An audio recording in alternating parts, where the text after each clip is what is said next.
Do you ever wonder if you're doing enough hustle and grind in your business to grow it fast enough? Let's talk about hustle and grind. Hey man, sorry I'm late. Buddy, why are you wearing the hustle t-shirt? Well, I thought that's what all the cool kids were doing these days. They're hustling, they're grinding, they're out there, just Yeah, okay. Yeah, and you know what? That's a really good point. So today we're going to talk about hustle and grind and scale and structure, and when you need to do each one and why you need to do it. So let's get started on another episode of the Empire Mastermind podcast. All right, I kind of see what you're saying, because I actually looked up on the internet what the definition of grind is. And grind says reduce something to small particles or powder by crushing it.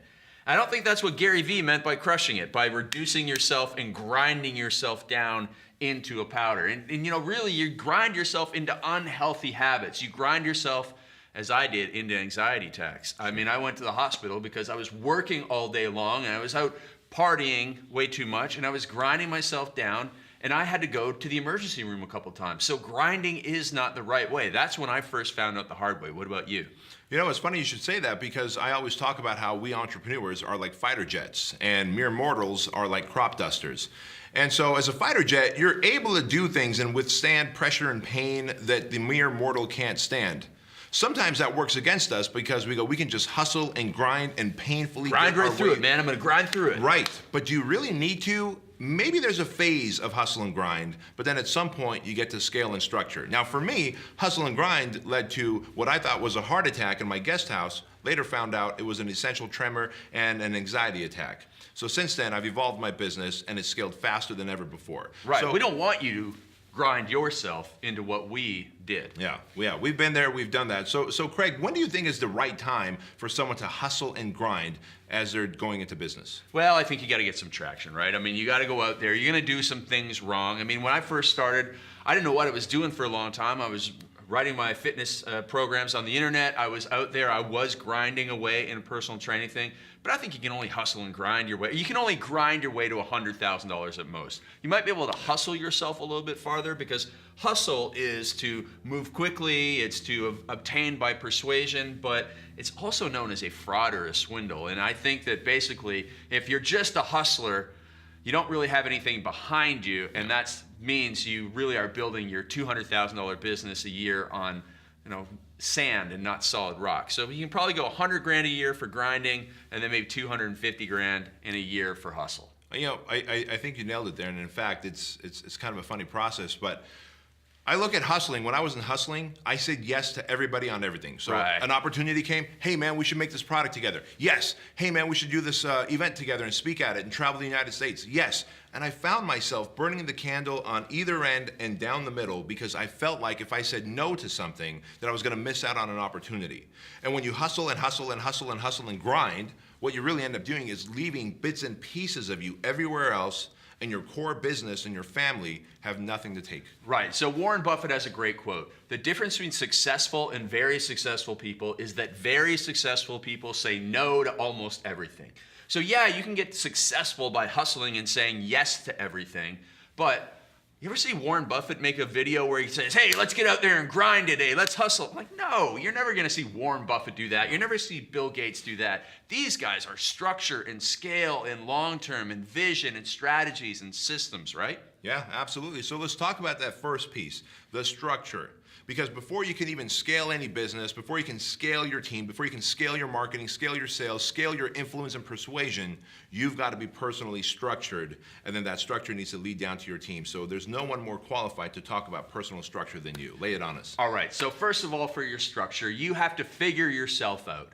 And most people don't. Most people are scared to figure themselves out, because there's some difficult conversations you got to have with yourself about bad habits, about why you're putting things off. But listen, if you truly want to have an impact, you can't just grind it out, because those things that you need to have the conversations about are going to hold you back. They're going to hold you back from everything. So you do some introspection. You figure out your day. You use my time journal that you can get. And you go through and you identify what I call magic time. And magic time isn't grinding time. It's magic time. It's being strategic about structuring your day so that you can use your magic time to scale your business and your opportunities. So when you know your best time of day to work, when you structure in your best health habits and your daily routines and morning rituals, And then you become a highly disciplined entrepreneur who becomes that high performer, who is that fighter jet. And that's how you structure yourself. Yeah, that's well said. Effectively, when you are well structured in your personal life, you become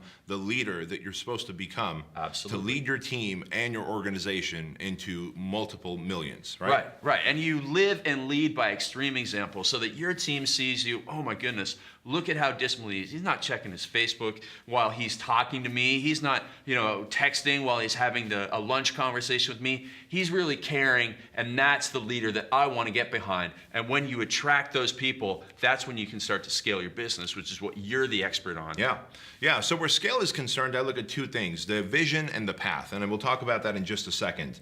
But again, when we go back to scale, when we go back to hustle and grind, it's funny, I haven't thought about this until we had this discussion about doing this particular episode, but I started thinking about the days of hustle and grind, and here's typically how it went. Somebody would go, hey man, it'd be a text or an email or a phone call, hey man, I got an idea, we should travel the United States to 9 different influential cities and have workshops, you and I together. And I would go, Sounds like a good idea at the time. Yeah. In that moment, it sounds like a good idea. I take a deep breath and I would go, if I say no, he's going to go ask somebody else in the industry, right? Fear of missing out. Fear of missing out would force me to do something that I knew I shouldn't be doing, but didn't have enough discipline to say no to it. So that was thing number one. So I added an extra layer of hardship and anxiety into my schedule that was already packed and full and into a poorly structured life at the time. So these days, I say no to many opportunities because I have vision and I have the path. So what does that really mean? When you're going to scale a business, you have to go, all right, what do I want? What is the end result that I want? What is the outcome I want with this business? Now, for me, I want 3,000 locations of our Fit Body Bootcamp franchises worldwide by the year 2020. Now, for that to happen, my vision, right? That's my vision. The path is I've got to have a team that is great at generating traffic of leads, turning those leads into actual franchisees, getting those franchisees, see now we're talking about operations, getting those franchisees to dial in their operations and systems so that they will buy more. You see what happens? So we got traffic buyers, right, in-house, who buy the right traffic for us to convert into franchisees. The teams that sells the franchises then pass them along to operational and coaching teams who then coach them into becoming successful one-off location owners and then encourage them to open up multiple locations. So between existing location owners opening up multiple locations and us constantly bringing on new franchisees, we're on pace to have 3,000 locations by the year 2020. The moment that I take my foot off that pedal and entertain an idea of doing an event with someone else or launching a new info product or running a different coaching program or doing something that's outside of my industry, I have lost sight of my vision and soon the path becomes unclear. And that's the difference between the hustler and the guy or gal who's gonna scale an empire. Oh man, that's so great because I always talk about there's 2 different types of people. There's reactive people that struggle, and those are the hustlers and grinders because it's like everything that comes their way, I gotta take this, otherwise I'll miss out on this opportunity. And the reason they do that is because they haven't spent time thinking about where do I wanna get to.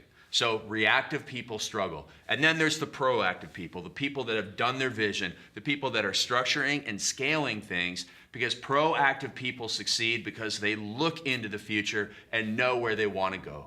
That is so clear. Yeah.